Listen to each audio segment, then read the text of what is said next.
Nouvelles de la sauvagerie. L'ordre du monde. Deuxième partie. Toute la fin d'après-midi, il scruta par la fenêtre du salon les alentours. L'arrivée possible d'autres chats, mais qui ne se montrèrent cette fois pas. La mort de leurs congénères leur était peut-être connue, peut-être communiquaient-ils entre eux dans ce langage inintelligible des bêtes qui se faufilent entre les obscurités du crépuscule quand le soir vous pousse à battre en retraite, à vous retrancher derrière vos portes et vos volets pour leur laisser le champ libre. La nuit était venue. Il dut allumer la lumière. L'extérieur disparut. La vitre devint un miroir, avec dedans son visage et son regard sombre. Il se frotta les joues et les poils naissants de sa barbe crissèrent sous sa main. Il se rendit compte qu'il était resté là, immobile et soucieux, et qu'il avait faim. En s'approchant du frigo, il regarda la porte du congélateur avec à l'intérieur ce chat qui avait réussi malgré tous ses efforts à pénétrer chez lui et à s'y installer. Il se retint de l'ouvrir, d'y jeter un coup d'œil, se contentant de prendre en dessous une boîte d'œufs. Il se fit une omelette avec des champignons en morceaux attrapés dans le placard. Il mangea vite, essayant de passer à autre chose, d'arrêter le flux d'idées qui frappait l'os de son crâne. Il pensa que le sommeil seul pouvait stopper ce tambourinement infernal. Il s'endormit, se réveilla, à 5 heures du matin, l'œil écarquillé, légèrement transpirant, avec dans les restes fugitifs du demi-cauchemar l'image du chat, des 2 yeux du chat s'allumant et s'éteignant pareil à l'ampoule du réfrigérateur éclairant la cuisine de son éclat blafard. Il se leva, alla directement au congélateur, ouvrit la porte, le sac était toujours là, forme sombre, recouverte d'une légère pellicule de givre blanc. L'aube pointait, un merle sifflait perché sur une antenne de télé. Il eut envie de lui hurler « Mais va te coucher, arrête de faire chier le monde comme ça, c'est encore l'heure de dormir, merde !» Il savait qu'il ne le ferait pas, qu'il ne prendrait pas le risque que le lendemain, ses voisins demandent si c'était bien lui qui avait crié ainsi en pleine nuit, réveillant tout le monde à la ronde. Et puis le piaf n'y était pour rien. Il alla se recoucher, ou plutôt s'assit dans son lit, réfléchissant, essayant quand même de se rendormir, parfois piquant du nez, mais jamais ne retrouvant vraiment le sommeil. La lumière de sa lampe de chevet fondit dans le jour qui se levait derrière les rideaux, le merle finit par se taire, les moineaux prirent le relais, il avait envie d'un café, il se sentait fatigué. Juste avant d'ouvrir les rideaux de sa chambre, il eut soudain l'image d'une bande de chats silencieux se tenant derrière sa fenêtre, bougeant lentement la tête, la pupille dilatée, cherchant à l'apercevoir de l'autre côté de la vitre.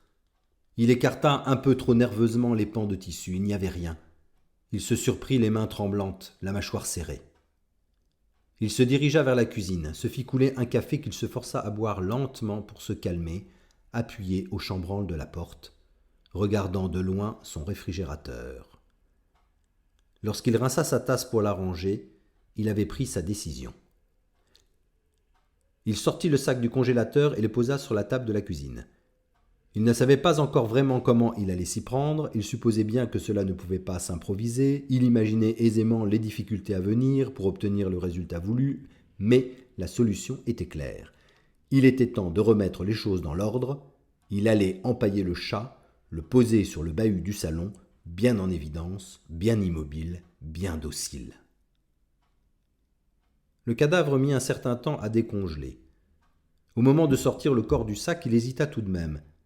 Il avait posé sur la table des feuilles de journaux. Le corps y glissa comme une bûche de bois creuse. Il avait enfilé des gants de ménage, mais il le retira assez vite car il s'aperçut que ce n'était pas pratique, surtout pour les opérations délicates. Il réussit tant bien que mal à retirer la peau sans trop l'abîmer. Il se débarrassa des viscères, de la chair et du squelette. Il ne garda que le crâne qu'il fit bouillir. Les jours suivants, il nettoya le cuir et le tanna. Il avait récupéré des modes d'emploi, des fiches techniques, des marches à suivre sur Internet. Il acheta les produits nécessaires dans une quincaillerie du centre-ville. Il réussit également à se procurer un gabarit de taxidermiste pour donner à l'animal une forme assise. En fait, le plus compliqué fut de trouver le bon modèle d'yeux, la couleur, la forme et surtout de les positionner correctement. Bien souvent, il donnait l'impression de loucher dans une direction, puis dans l'autre, de regarder n'importe où, de lever les yeux au ciel. Une fois même, ils semblèrent donner à l'animal un regard de fou, de ces regards fuyants qui fixent un point juste derrière vous, dans votre dos, dans un vide ou vous craignez par contamination de basculer. Il retira immédiatement les 2 billes de verre et pendant plusieurs jours, le chat resta avec 2 trous noirs à la place des orbites. Finalement, après de nombreuses tentatives et de nombreux échecs, il obtint que le chat baisse les yeux, l'air obéissant. Il le posa alors sur le bahut, bien au centre, avec précaution. Il avait retiré la corbeille à fruits héritée de ses grands-parents pour faire de la place. Il s'assit dans son fauteuil, face à lui, et passa quasiment le reste de la soirée à le détailler. La réalisation n'était pas parfaite. Il y avait bien des endroits où le chat avait dû être rapiécé par des ajouts de tissu, et d'autres où les poils étaient tombés. Mais si jamais quelqu'un était entré chez lui de façon tout à fait improbable et avait vu le résultat, il n'aurait pas manqué de dire « Tiens, voilà un chat empaillé ». L'animal ainsi perché semblait attendre le retour de son maître, figé et silencieux, comme tous les autres objets de la maison. Il dormit bien. Le lendemain, pourtant, avant d'ouvrir la porte de sa maison, avant de rentrer chez lui après sa journée de travail, il ressentit une petite inquiétude, totalement ridicule, pensa-t-il après coup. Il s'imaginait retrouver le chat ailleurs que là où il l'avait posé. Mais non, rien n'avait bougé. Tout était parfaitement à sa place. Même la tasse à café qu'il avait laissée vide sur la table de la cuisine en partant trop vite le matin ne s'était ni lavée ni rangée toute seule. Il ajusta seulement la position du chat, le pivotant légèrement pour accentuer l'effet d'attente. Puis il regarda par la fenêtre, juste avant que l'extérieur assombri ne s'efface totalement à sa vue. Il aperçut un mouvement au bout de l'allée, puis le reflet de la lumière du salon dans 2 pupilles fixes qui semblaient l'épier de loin. Il ne bougea pas, n'eut pas envie de saisir la pelle ou de bondir en criant. Rien de tout cela, non. L'autre bestiole dehors pouvait bien faire la maline. Cela lui était égal désormais.